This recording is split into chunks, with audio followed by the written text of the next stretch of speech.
Hey everybody, this is Tony here at our cabin in the woods. Today's just a dud day. It's raining, cold, 40 degrees out, 41.2. Been raining all day. Today's day, just been on the computer, looking around, checking things out. And but I was looking at some of my old comments I got over the last year. Had a couple of emails. What made me think about it is I was watching a channel and they were getting a couple comments about why they moved, where they did, homesteading, all that. And I started thinking about my old comments I had, and I did have some of them. And I have had just a couple of people ask about my water I have here in my house. I had the impression that they thought I lived off grid, and if you know my house, I'm not off grid. I have power, I have a well, I have a septic system, but we do grow our foods that we eat, whether it be vegetables, animals, whatever it may be. So I thought, I'm going to do a video. Pros and cons. I was going to do a video. Why we're out here and what I looked at to make my decision to buy this property. I moved out here to be more self-sufficient and get out of the crowd life. I don't like being in town at all. I hate it. Don't like it. Every time I have to go there, I'm cringe. I don't want to do it. My wife don't even like going shopping, going in the store. She hates it. Anyway, but we made a decision that we had a pretty large home, 3,200 square foot home, and we dropped it down to 1,600 square foot. We were trying to be less power, save money, whatever it may be on everything. Just be able to survive, legitly, I have a small solar. If power went out, or if SHTF ever hits, we have no problem living. Don't have it. We can be fine. But why I picked this property and how I picked it. I was looking for a long time properties. Found this particular property I had my eye on for about 6 months, but they were wanting astronomical amount of money for it. And I was like, there's no way. It was in the area I did want. I didn't know it was on this rolling hill that we're on. We're at the top of the tallest rolling hill out where we live. That's what I did want, because I do have a wind generator I like to put up one day. It's brand new. I had never even hooked it up yet. It's brand new. So that was a big choice. When I came on a property, just about everywhere in the country now, there's kind of restrictions to some extent. When you buy your property, you want to make sure what kind of restrictions do you have when you buy it. Where I am out here now, I have no restrictions for animals. A big thing a lot of people are restriction on is swine. And, of course, we have swine out here. No restrictions. You also got to worry about your building codes. What are your building codes going to be, guys? First thing I wanted to do, I had a friend that had the septic business, and I wanted him to check the soil. Smart thing to do for everybody. Check your soil. He did a perk test. He tested everywhere, and he said the first thing he noticed immediately he could not believe, we had 8 feet of good soil until we hit very hard packed clay, which is excellent drainage, very good drainage. He was shocked, and he went about 80 feet to the north, and then went into the woods and just wanted to see how it fell off. It never fell off. It stayed the same. So that was a good thing. Along with the septic system, I had to determine what kind of septic system do you want. Mine is lateral lines that are underground.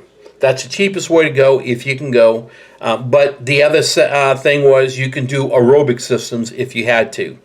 That's more money. If you have an aerobic system you need, most likely your soil's not good. You've got clay. You can't grow in it. So you're going to have to put raised beds, garden beds in. I had that at my other house. I didn't like the clay. So that's one big decision I had that I knew was there weren't going to be a lot of clay in the soils. Hard to find in Oklahoma. It is. I have it. Where I live is very good soils around here. The next thing I had to do is I wanted to make sure about my water. What kind of depth did we have? Where I'm at, because of my hill, my well is 200 feet deep. I got a hold of a well guy that I knew of, and I had him, he did some research, and he told me how deep it was going to have to be. And that's kind of what I wanted. I wanted a nice, deep, clear well. Our water is, there is a aquifer that's under it. It's a very large aquifer. I think I'm saying it right. That's under, so we have plenty of water supply. He showed me the graphic. He showed me the plans. I like that. That's what, another big thing. The soil was my first thing, but it's also, we're on top of a rolling hill. We were able to build our house on the back side. Choice was the property. I wanted it, and we made an offer, and the guy finally let it go, a very good, reasonable offer that I paid for it. So you want to check your soils, you want to check your septic, you want to check for water. I was hoping we have ponds back here. There was a maintained pond that's back here that probably could be brought back to life if me and the guy behind me was to get together and refurbish it. We could probably bring that back up. There is no per se streams or rivers, but because we're on a rolling hill, the way this hill is formed, my backyard kind of funnels down to where this pond is. So what we thought was, my wife and I, we're thinking about putting maybe a 1 acre pond out back ourselves. The soil, we can do it. The type soil is, we go down deep enough. So that's what we're thinking about as far as a pond. Stock it with fish, plenty of wildlife. That's another question I had, is wildlife. We have deer, turkey. I only seen one hog. A lot of wildlife out here, so a lot of birds. Very good stuff. The other question I had was stores. What do we have for stores around here?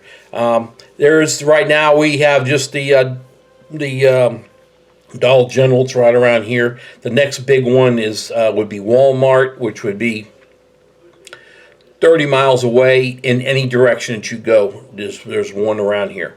Fortunately for my wife, she gets out of work, she hits Walmart on the way home, so that works out good for us there. You need another big thing to think about is, if you have a family, young kids, 911 service, emergency, hurt, hospital, how far away are you? Are you prepared for that? That's a big thing. Where I'm out at here, it's all volunteer. In the small town I'm at, there's a small volunteer, little 2-car garage fire trucks. The closest hospital is 27 miles to the west, and there is none to the east. South, there would be one about 35 miles, and then Oklahoma City, you would go into about 45 miles away from here. So you have to think about that scenario. If you have little kids, you know what you're going to do. You got to make a list of what you're going to want to do. I did pros and cons on what I wanted. And that's exactly what I wanted on my home. I had a pros and cons list on my home. I had a notebook, literally, probably a notebook that looks like one of these right here, that was full of notes just for the house. When I built my garage, I had a notebook of who I wanted to do it, what I wanted done. Always have your list ahead of you, pros and cons, and what you're going to do. Prices. Find out who you can work with. Now, here's another thing. You have an all-wood property, depending where you live and how good your trees are. If you buy properties fully wooded, you can have a good thing going for you. You can have your property logged. And let them haul the logs, get the money, and you get money for that, and they basically would pay for your clearing of your lot and maybe give you some extra money.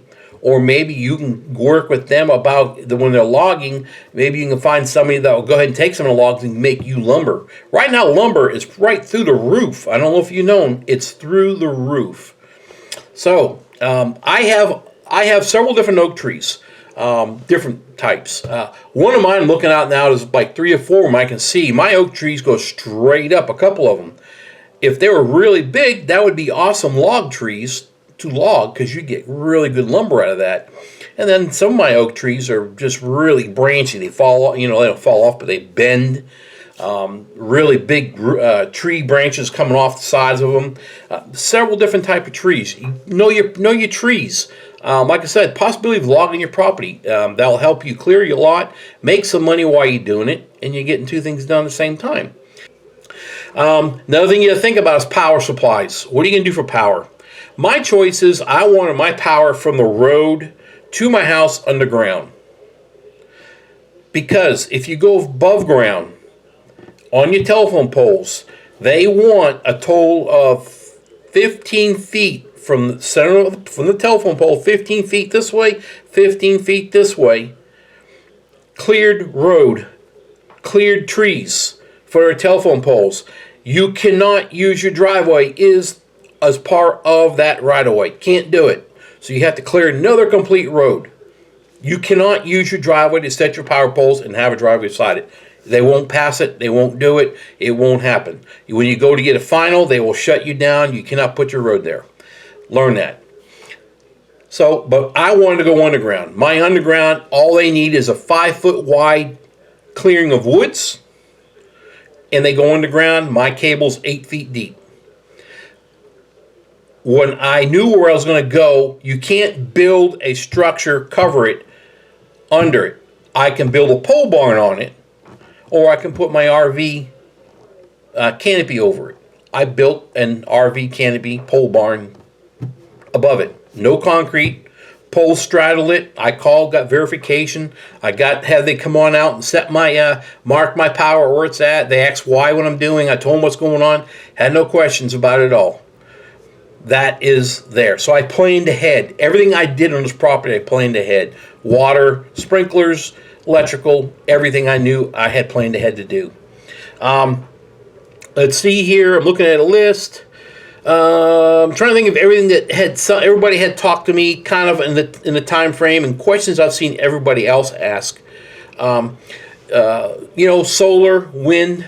I'll tell you this right now. This is what happened to somebody I know. I've met through another friend, and he was building one of those shed to houses. He bought a piece of property. He knew somebody who would do a septic system. They did a septic system. He had a well done. He never went and had power put in. He wanted to give a occupancy approval through the state to go ahead and move on in, and they wouldn't do it because where he lived, he had to have power run to his house. A power line had to go to his home. He was going to run on solar. You had to have power to your house. No matter what, it had to be done. He was forced to run power. Now, here's the thing. The front of his home was in the property, the woods was clearing. So they literally, around where we are, you could run 300 feet from the road to your home. Above ground is free. They don't charge you at all. So to him, it was free to go from the street to his house and had the pole set, but he's still paying I think he said it's like a $30 in a maintenance fee he has to pay every month, even though he don't use it. He's not connected to it. He's got to use it. He's got to pay that. I do know that for me, my underground that I want mine from the road underground to my house, a meter. And mine was that my bill was somewhere around $700, I believe, and it's underground. Not bad, I was willing to pay that happily because I didn't want my woods chopped down. If I'm going to chop it down, I'm going to put something on top, which is my RV canopy. So wind and power, you got to make sure about your septic systems. Some places you cannot have an outhouse at all. Can't do it. You got to check your restrictions. Find that out. I know where I live, you have to have septic. Can't be an outhouse.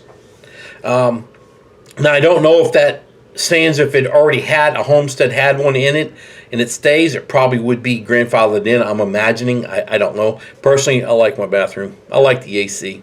Something about sweating, not sweating when you're, yeah. Okay. I'm trying to be funny. Anyway, let's see here. I talked about codes. I talked about water, soil. The property with wood, if you had wood. the soil to me is a very critical thing so you can grow stuff. It really is critical, so I would check your soils, make sure that's good. Shovel in, perk test,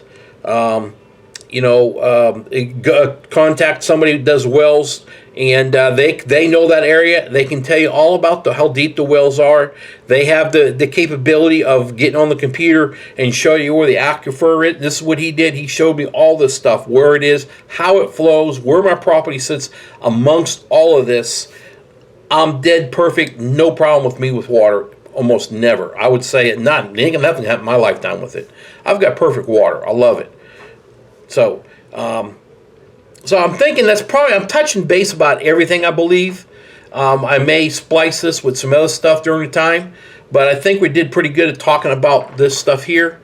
And so for right now, guys, I'm going to say I'm thinking this could be done. And if so, you'll have a great day.